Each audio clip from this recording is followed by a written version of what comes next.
Kids started back in 1989 when Barbara Maines saw that people needed something after Hurricane Hugo came through here, came blasting through. She said, I'm going to go out into the country and see if people need help.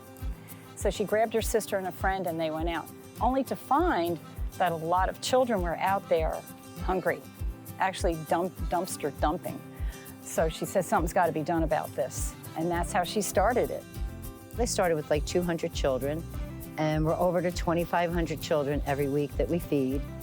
We try to clothe them at the beginning of school. They also get a backpack. And we're servicing 39 schools in the area. If a child comes to school with no shoes on and an outfit that just is not appropriate, we'll give them 5 days worth of clothing, a coat, shoes, just to be sure that they can blend in with their peers so they can feel good. People used to say to me, well, aren't you tired by now? Don't you want to do something else? And I said, that would be like leaving my grandchildren in a supermarket in a buggy in the parking lot and leaving them. Be the same thing. This is what I'm supposed to do.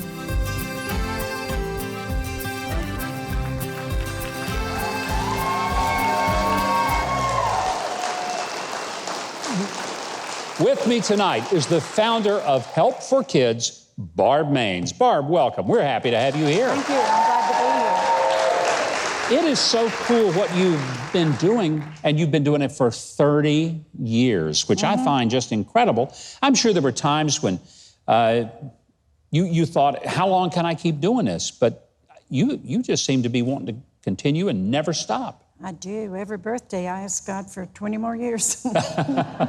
Well, I hope He gives you even more than that. I do, too. You know, I learned something about you, that you have watched every single episode of this show since we started. That alone makes me love you very much, even if you didn't do all this cool stuff. But let's go back to the beginning of Help for Kids. Hurricane Hugo hit South Carolina, over where you live near Myrtle Beach. I know that area very, very well. And there was a lot that people were struggling with. What made you think, okay, I'm going to help people, and how did the idea come about?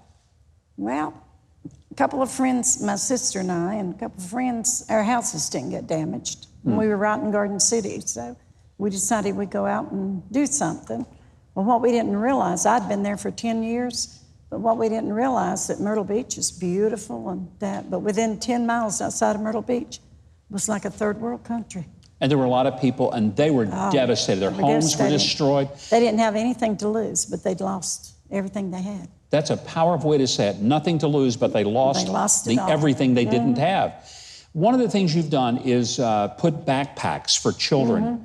Explain how that works for these kids. Okay, they get breakfast and lunch at school Monday through Friday. They live for school. They get their food there. They get their heat and air. They get their socialization. They get everything at school. So when they go home from Friday to Monday, some of them are not eating until from Friday to Monday. Yeah. So we started making the backpacks with food, enough for Saturday and Sunday, and started taking it home with them. All of a sudden, the teachers are telling us they're not coming in on Monday morning like cranky and mean. And it just works. And you also do things like school supplies. You know, we do a lot everything of parents, they need to go to school, everything. Shoes, book bag, everything. You know, COVID has impacted education. A lot of kids have not been in school since March.